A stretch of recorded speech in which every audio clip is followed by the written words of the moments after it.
사랑과 은혜가 풍성하신 하나님 아버지, 이른 새벽 주님의 부르심에 우리가 순종하여 주님의 전으로 나오게 하심을 감사를 드립니다. 어둠을 밀어내는 새벽의 빛처럼 오늘 이 시간 우리의 심령 가운데 하나님의 은혜의 빛이 비추어지게 하여 주시옵소서. 잠든 세상이 아직 조용한 이 시간 주님의 음성에 더욱 귀 기울이며 우리의 마음을 정결하게 하고 겸손히 주님 앞에 엎드립니다. 이 시간 성령님께서 운행하시고 또 우리의 기도와 말씀 속에 친히 임재하여 주시옵소서. 무거운 마음과 피곤한 육신으로 나온 자도 있지만 주님 앞에 설 때 새 힘을 얻고 소망을 회복하게 하시며 말씀으로 위로하시고 기도로 응답하여 주시옵소서. 이 모든 말씀 사랑이 많으신 예수 그리스도의 이름으로 기도드립니다. 아멘. 이 시간 우리 하나님 말씀 민수기 18장입니다. 민수기 18장 1절부터 20절까지 말씀입니다. 우리 한 절씩 교독해서 읽도록 하겠습니다. 여호와께서 아론에게 이르시되 너와 내 아들들과 내 조상의 가문은 성소에 대한 죄를 함께 담당할 것이요 너와 내 아들들은 너희의 제사장 직분에 대한 죄를 함께 담당할 것이니라.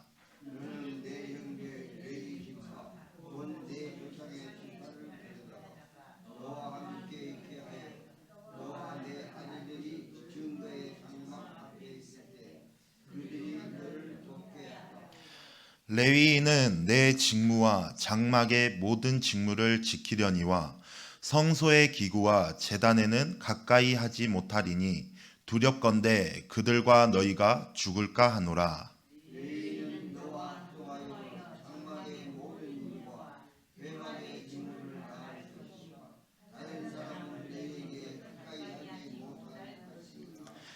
이와 같이 너희는 성소의 직무와 제단의 직무를 다하라.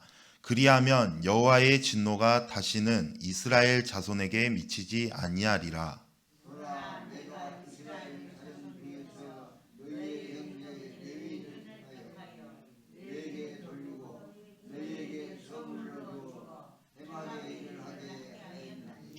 너와 내 아들들은 제단과 휘장 안의 모든 일에 대하여 제사장의 직분을 지켜 섬기라. 내가 제사장의 직분을 너희에게 선물로 주었은즉 거기 가까이 하는 외인은 죽임을 당할지니라.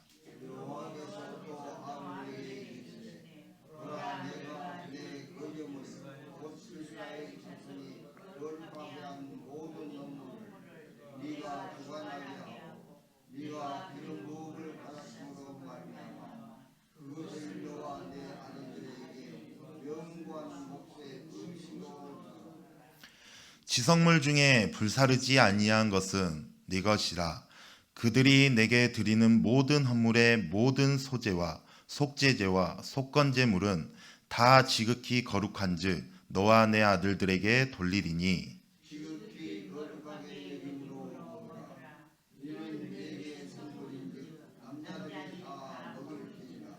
내게 돌릴 것은 이것이니 곧 이스라엘 자손이 드리는 거제물과 모든 요제물이라.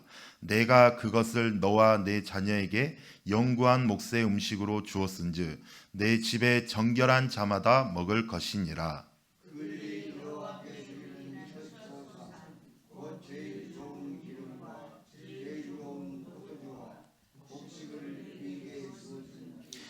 그들이 여호와께 드리는 그 땅에 처음 익은 모든 열매는 내 것이니 내 집에 정결한 자마다 먹을 것이라.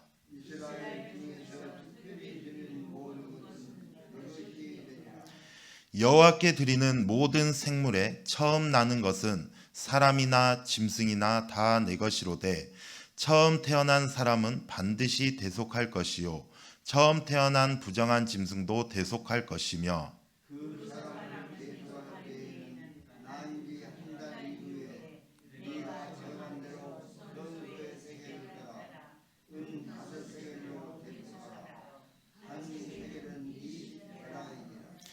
오직 처음 태어난 소나 처음 태어난 양이나 처음 태어난 염소는 대속하지 말지니 그것들은 거룩한즉 그 피는 제단에 뿌리고 그 기름은 불살라 여호와께 향기로운 화제로 드릴 것이며 그 고기는 내 입에 걸리니 흔드는 상품과 오른쪽 넉대까지 같이 내 입에 걸릴 것이니 이스라엘 자손이 여호와께 거제로 드리는 모든 성물은 내가 영구한 몫의 음식으로 너와 내 자녀에게 주노니 이는 여호와 앞에 너와 내 후손에게 영원한 소금 언약이니라.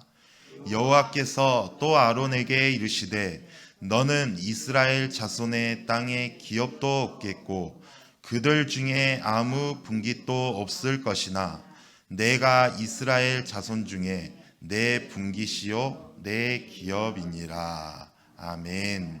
할렐루야. 우리가 오늘 읽은 이 민수기 18장은 단지 그 직분과 역할에 대한 그러한 규정이 아니라 이 말씀은 위기 가운데 주어지는 회복의 말씀이다라고 할 수 있습니다. 어떤 위기냐? 바로 고라의 반역 사건이죠. 고라와 다단, 아비람은 하나님의 제사장 질서를 부정하고 반란을 일으켰습니다. 고라는 레위 지파였지만은 제사장은 아니었어요. 그래서 그들은 이렇게 말합니다. 너희가 왜 제사장 직분을 독점하냐? 우리도 다 거룩하지 않냐? 라고 말을 합니다. 반은 맞는 말이죠. 민수기 16장에 그러한 고라의 반역 사건은 외형적으로는 평등을 주장하지만은 본질적으로는 어때요? 하나님의 질서를 무너뜨리는 교만이었던 것이죠. 그래서 결국 하나님은 그들을 어떻게 해요? 땅을 갈라서 그들을 삼켜버리죠. 그리고 제사장직의 권위는 무너지기 직전까지 가게 됩니다. 그런 상황에서 오늘 이 민수기 18장에서 하나님은 아론에게 너희가 성소의 죄를 담당하라고 말씀하시는 겁니다. 그래서 오늘 우리는 이 말씀을 통해서 우리가 어떻게 하나님의 거룩을 지키고 또 공동체 안에서 그 사명을 우리가 감당할 수 있을지 우리가 함께 묵상해 보고자 합니다. 1절을 보면은 하나님께서 먼저 대제사장인 아론에게 이렇게 말합니다. 1절 말씀 우리 같이 한번 읽어보겠습니다. 시작. 여호와께서 아론에게 이르시되 너와 내 아들들과 내 조상의 가문은 성소에 대한 죄를 함께 담당할 것이요 너와 내 아들들은 너희와의 제사장 직분에 대한 죄를 함께 담당할 것이니라. 아멘. 여기에서 반복적으로 두 번씩 이렇게 표현되고 있는 말이 있어요. 잘 보시면은 죄를 담당한다라는 말이에요. 이 말씀은 정말 무거운 말씀이죠. 히브리어 원어에서 이 죄를 담당한다는 말은 지탱하다, 짊어진다 그러한 뜻을 가지고 있습니다. 즉 제사장은 단순한 종교의식을 수행하는 사람이 아니라 이 백성들의 죄를 지고 서 있는 중보자라는 것이에요. 이 책임은 결코 가볍지가 않은 것이죠. 때로는 생명을 요구하기도 합니다.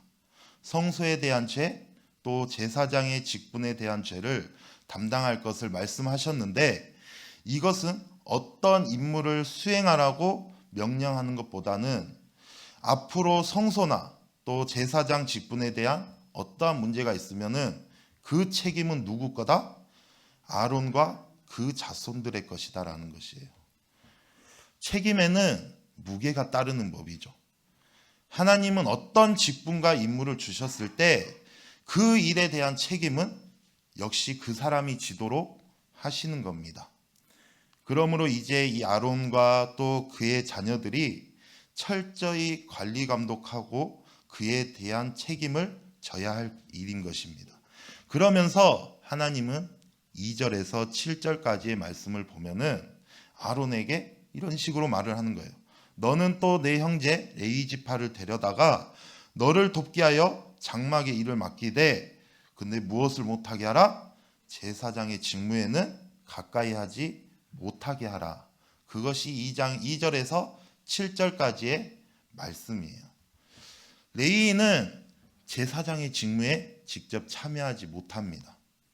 그러나 성막의 안팎의 모든 일들, 그리고 기구의 이동이라든지 또 진영의 질서 유지, 그러한 것들은 레위인의 몫이죠. 이것은 하나님께서 일의 경중을 가르치기 위해서 그러한 것이 아니라 질서를 세우기 위한 것이다라는 거예요. 그래서 제사장과 레위인이 해야 할 임무에 대한 율법은 이미 레위기와 또 민수기 3장과 4장에서 말씀을 했습니다. 그런데 이것을 오늘 이 18장에서 한 번 더 말씀하고 있는데 그 이유가 무엇이냐?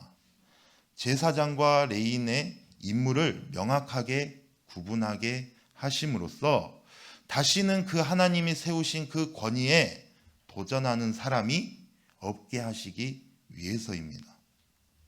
혹시 그러한 일이 일어난다면은 그때 레위인에게만 책임이 있는 것이 아니라 제사장에게도 관리 감독해야 할 책임이 있기에 그들 레위인을 잘 보살피고 함께 동역하라는 것입니다.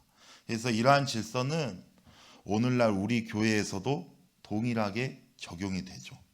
모든 직분은 질서를 위한 것이에요. 교사는 교사의 자리에서, 또 찬양대는 찬양대의 자리에서, 그리고 안내자는 안내 자리의 자리에서 하나님이 주신 그 사명을 우리가 감당할 때 하나님의 임재는 그 공동체 위에 머물게 될 줄로 믿습니다. 그런데 문제가 있어요. 바로 이 질서를 깰 때죠. 고라와 같은 사람이 나오면은 어떻게 되겠어요? 왜 목사님만 설교해? 나도 할 수 있는데. 왜 내가 청소해? 나 집사인데? 나 권사인데? 나 장로인데? 이런 말들이 바로 거룩의 질서를 깨는 말이라는 거예요. 하나님의 성막의 모든 일에 섬김과 책임을 맡기셨지만은 그 방식은 하나님의 명령대로 질서 있게 감당될 때에 그 효력을 갖게 되는 것이에요. 그래서 교회 안에서는 그 직분과 직책에는 높고 낮음이 있는 것이 아니죠. 우리는 모두 서로를 돕기 위한 동역자인 줄로 믿습니다.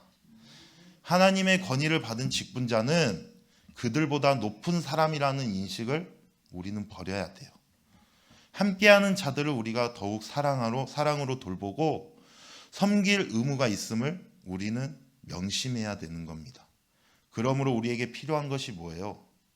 직분을 향한 순종과 섬김의 마음, 즉 우리 자신에게 맡겨주신 그 사명에 우리가 감사하며 성실하게 우리가 감당하면서 살아야 된다라는 겁니다. 그래서 하나님께서는 아론과 그의 아들들에게 제사장으로서 그 직무를 성실하게 감당한다면은 여호와의 진노가 이스라엘 백성들에게 다시 임하지 않을 것이라고 말씀하셨어요. 그것처럼 우리가 우리의 직무를 성실하게 감당할 때에 우리 공동체가 하나님의 은혜를 경험하게 될 줄로 믿습니다. 그렇다면은 하나님은 이러한 무거운 책임과 그런 무거운 임무만 우리에게 맡기시냐? 그렇지 않다라는 거예요.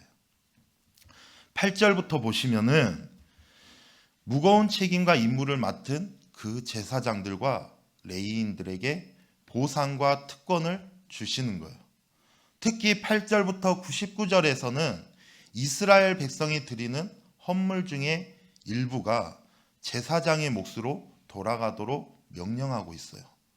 소제와 속제제와 속건제물은 모든 가족들이 함께 먹을 수는 없고 오직 누구만, 제사장들만 먹을 수 있게 하셨어요. 그렇다면 제사장의 온 가족이 먹을 수 있는 음식은 거제물과 요제물이었던 거예요. 또한 처음 익은 모든 열매도 제사장 가족이 먹을 수 있게 하셨는데 그때 바쳐진 그 첫 열매는 가장 품질이 좋은 것이에요.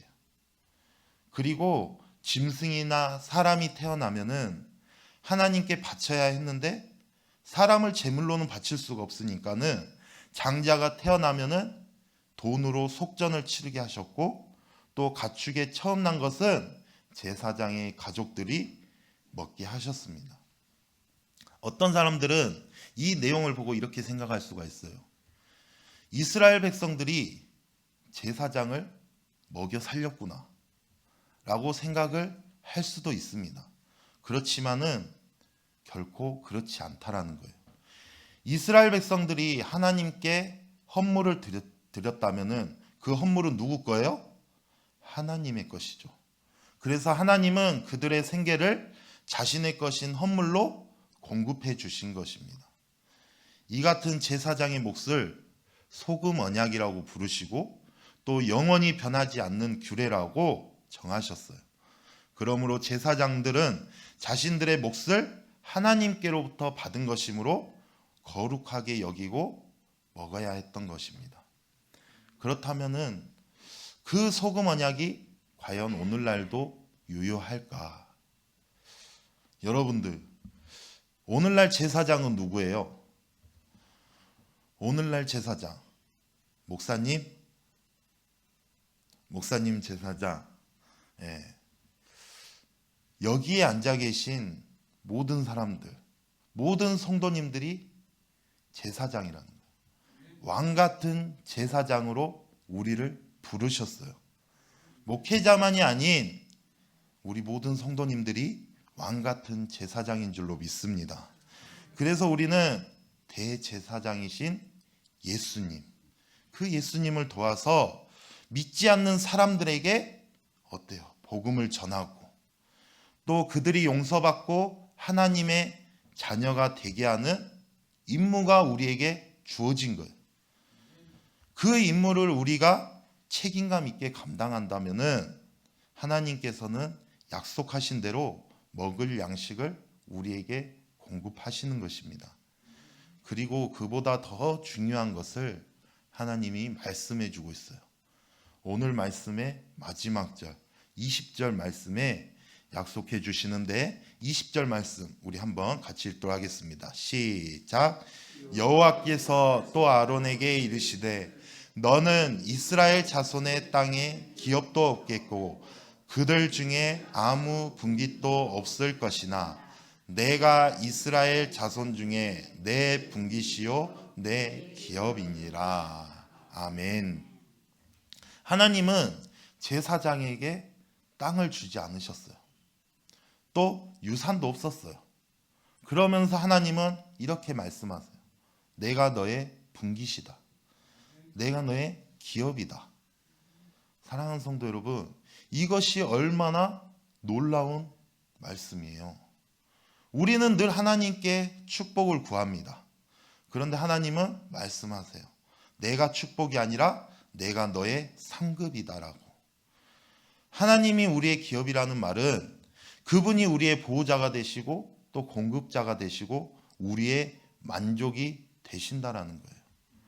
이 땅에 가진 것은 적을지라도 하나님을 소유한 사람들은 모든 것을 가진 사람들인 것입니다. 그래서 이 세상에 소망을 두고 살지 말라고 말씀하시는 거예요.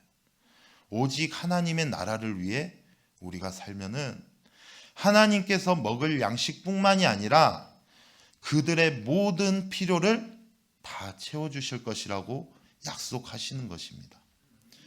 어느 한 중국 지하교회의 지도자가 고문을 받으면서 이렇게 말했대요. 나는 가진 것이 아무것도 없습니다. 그러나 내 안에 예수 그리스도가 있습니다. 그래서 나는 모든 것을 가진 자입니다. 사랑하는 성도 여러분, 오늘 우리는 과연 무엇을 기업을 삼고 살아가고 있습니까? 내 집, 내 직장, 또 내 건강, 내 노후, 그 모든 것들은 때가 되면은 사라지는 것들이죠. 그러나 하나님이 분깃이 되는 인생은 결코 흔들리지 않는 것입니다. 우리의 직분은 예수 그리스도의 십자가로 말미암아서 우리는 이제 왕 같은 제사장이 되었어요. 우리의 신분은 천국 시민이고 하나님의 자녀예요. 우리가 그것을 잊어서는 안 된다라는 것입니다. 그래서 우리는 하나님의 나라를 위해서 우리가 살아가야 되는 것이죠. 이 땅에선 가난할 수 있어요. 외로울 수도 있습니다. 또는 내 삶의 자리가 무의미하게 느껴질 수도 있어요. 그런데 하나님이 말씀하세요. 내가 너의 분깃이다. 내가 너의 기업이다. 이 약속을 믿고 하나님 나라를 위해 또 하나님의 영광을 위해 살아가는 저와 여러분들이 되시기를 주님의 이름으로 간절히 축원합니다. 기도하겠습니다. 사랑과 은혜가 풍성하신 하나님 아버지, 오늘도 살아계신 주님의 말씀 앞에 서게 하시고 또 오늘 민수기 28장의 말씀을 통해 하나님의 거룩한 질서와 우리를 향한 부르심을 다시금 깨닫게 하여 주심을 감사드립니다. 주님, 고라의 반역 이후 무너질 뻔했던 하나님의 질서를 다시 세우시며 또 아론과 레위 지파에게 책임을 맡기시고 질서를 지키시게 하셨던 것처럼 우리도 오늘 이 시대 속에 주님의 질서 안에 거하며 맡겨진 직분과 사명을 온전히 감당하게 하여 주시옵소서. 하나님, 죄를 담당하라고 하신 말씀처럼 우리도 무거운 책임을 외면하지 않고 교회 안에서 서로를 섬기고 주님께 받은 직분을 사랑하며 충성하게 하여 주시옵소서.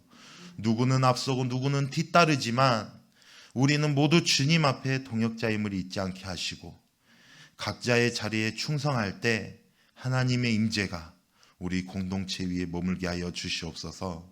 또한 주님, 소금 언약으로 주신 약속처럼 우리가 무엇을 먹을까 무엇을 입을까 무엇을 마실까 염려하지 않게 하시고 하나님의 우리의 분깃이 되시며 기업이심을 믿고 우리가 하루하루를 감사함으로 살아가게 하여 주시옵소서. 이 땅의 소유나 명예가 아닌 하나님 자신이 우리의 상급이심을 믿고 흔들리지 않는 믿음으로 살아가게 하여 주시옵소서. 이 모든 말씀 살아서 역사하시는 주 예수 그리스도의 이름으로 기도드립니다. 아멘.